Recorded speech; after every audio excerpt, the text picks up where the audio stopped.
Perkenalkan, saya Cynthia Zahra dengan NIM A1C3-19026 dari Program Studi Pendidikan Fisika kelas reguler A 2019, Fakultas Keguruan dan Ilmu Pendidikan Universitas Jambi. Baik, di sini saya akan menjelaskan tentang sifat dari galaksi Bima Sakti. Nah, istilah galaksi mungkin tak asing lagi bagi kita. Namun, tak banyak juga dari kita yang benar-benar paham apa itu galaksi. Galaksi pada dasarnya merupakan sebuah sistem masif yang terikat gaya gravitasi dan terdiri atas bintang, gas, dan debu medium antar bintang. Nah, serta materi gelap yang merupakan komponen yang penting, namun belum bisa dimengerti. Nah, di alam semesta ini, setidaknya ada lebih dari 170 miliar galaksi yang teramati. Nah, sebagian besar berdiameter 1000 hingga 100.000 parsec dan biasanya dipisahkan oleh jarak beberapa juta parsec. Nah, di antara sekian banyak galaksi itu, tersebutlah nama Bima Sakti. Nah, ini merupakan tempat bagi sistem tata surya yang di dalamnya terdapat planet bumi tempat kita tinggal. Nah, galaksi Bima Sakti ini adalah tempat menakjubkan yang dipenuhi bintang, supernova, nebula, energi, materi gelap, dan masih banyak hal misterius lain yang masih menjadi teka-teki, bahkan bagi para ilmuwan sekalipun. Galaksi Bima Sakti merupakan salah satu galaksi yang menjadi tempat tinggal manusia, yang tersusun oleh matahari dan benda langit lainnya, yang terikat dalam satu gravitasi dan berbentuk spiral dengan warna seperti susu. Sejarah terjadinya galaksi Bima Sakti dimulai sekitar 600 juta tahun setelah terjadinya Big Bang. Bintang-bintang purba yang memiliki ukuran utuh serta padat terbentuk setelah melewati masa kegelapan yang cukup panjang. Nah, bintang-bintang purba inilah yang nantinya itu akan menyusun galaksi Bima Sakti. Dan yang membentuk bintang-bintang purba ini ialah kabut hidrogen yang menyebabkan era kegelapan. Pada saat bintang-bintang purba ini terbentuk, era kegelapan itu telah berakhir. Nah, faktor utama yang menjadi penyebab terbentuknya bintang purba ini ialah gaya gravitasi. Bintang-bintang purba tersebut berumur kurang lebih 10 juta tahun, kemudian akan mengalami hipernova yang menyebab hancurnya bintang itu menjadi debu nebula. Setelah itu, nebula inilah yang akan membentuk bintang-bintang baru dengan ukuran yang lebih kecil. Bagian badan bintang purba semakin besar setiap ia meledak. Nah, pada saat bintang purba ini meledak, itu akan terbentuk beberapa bintang baru, hingga menjadi kumpulan bintang-bintang calon galaksi. Calon-calon galaksi ini saling mendekat, serta bergabung menjadi satu galaksi yang besar.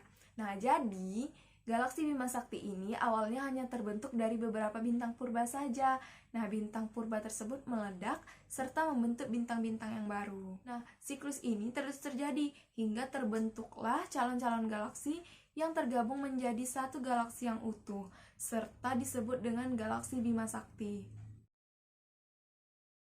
Diperoleh beberapa teori terciptanya galaksi Bima Sakti.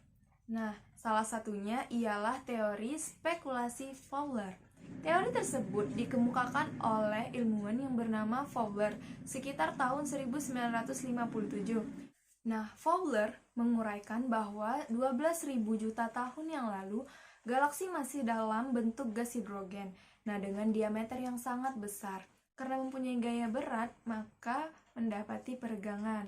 Nah, struktur pencipta galaksi tersebut mendapati gerakan yang berganti arah secara pelan dan mempunyai berat jenis yang besar sehingga terciptanya bintang-bintang. Nah, sesudah berpuluh-puluh ribu tahun, suhu bintang-bintang tersebut semakin lama semakin menyusut. Nah, bentuk bintang tersebut condong konsisten seperti keadaan matahari.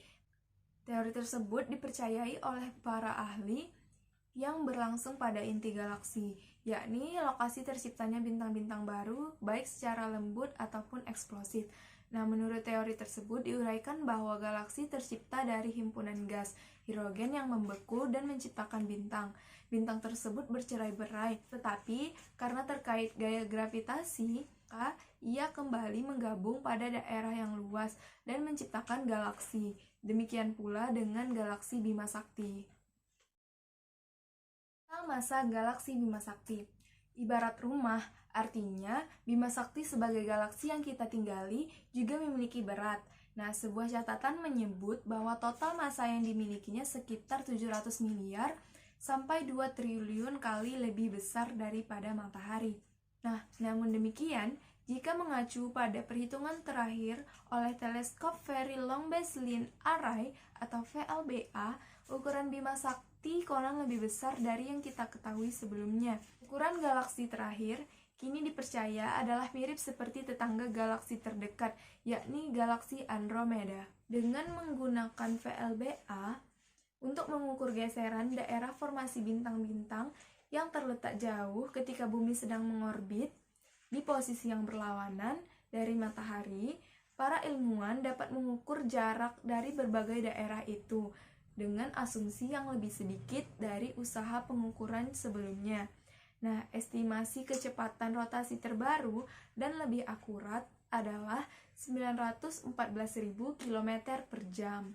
Nilai ini jauh lebih tinggi dari nilai umum sebelumnya, yakni 792.000 km per jam. Hasil ini memberi kesimpulan bahwa total massa galaksi Bima Sakti adalah sekitar 3 triliun bintang atau kira-kira 50% lebih besar dari perkiraan sebelumnya.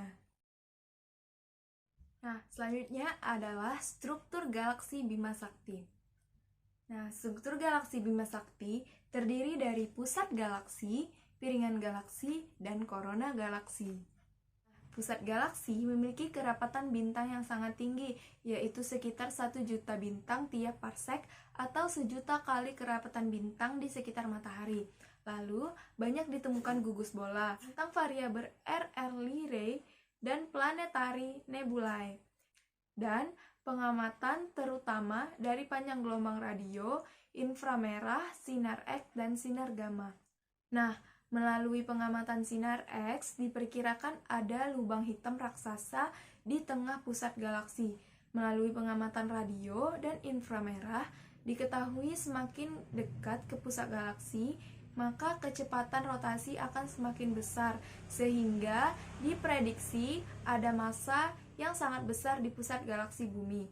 Nah, melalui pengamatan inframerah, ada awan debu berbentuk cincin yang bergerak mengitari pusat galaksi. Melalui pengamatan radio, ditemukan sumber radio kuat yang diberi nama Sagittarius A dengan ukuran lebih kecil 8 AU atau setara dengan bintang raksasa merah. Selain itu, pada tahun 2002 ditemukan sumber radio lain yang diberi nama Sagittarius A bintang yang berukuran 3, juta miliar dengan ukuran hanya 6,25 jam cahaya. Selanjutnya adalah piringan galaksi. Piringan galaksi terdiri dari bintang-bintang muda yang panas, gas, dan debu antar bintang, dan gugus terbuka yang tersebar membentuk suatu pola spiral. Pola spiral ditentukan dari memplot jarak bintang-bintang O, B, dan gugus galaksi yang ada di galaksi kita. Lalu, pemikiran ini muncul dari pengamatan spiral Andromeda sejak 2,2 tahun cahaya yang memperlihatkan bahwa bintang-bintang O, B, dan gugus galaksi terletak di piringan galaksi Andromeda. Dan ada 4 spiral utama yang menjulur keluar dari pusat galaksi.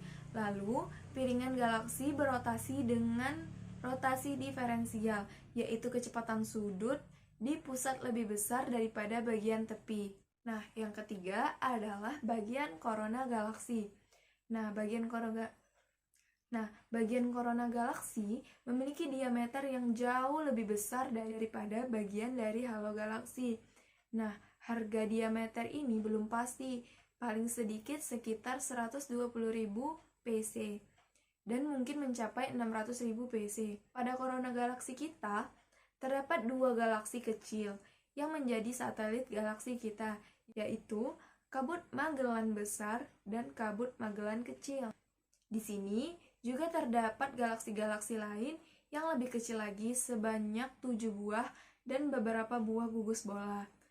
Nah, sampai sekarang masih belum jelas apa saja komponen-komponen dari korona galaksi ini. Nah, kemungkinan korona galaksi kita juga mengandung benda-benda gelap yang cukup banyak jumlahnya.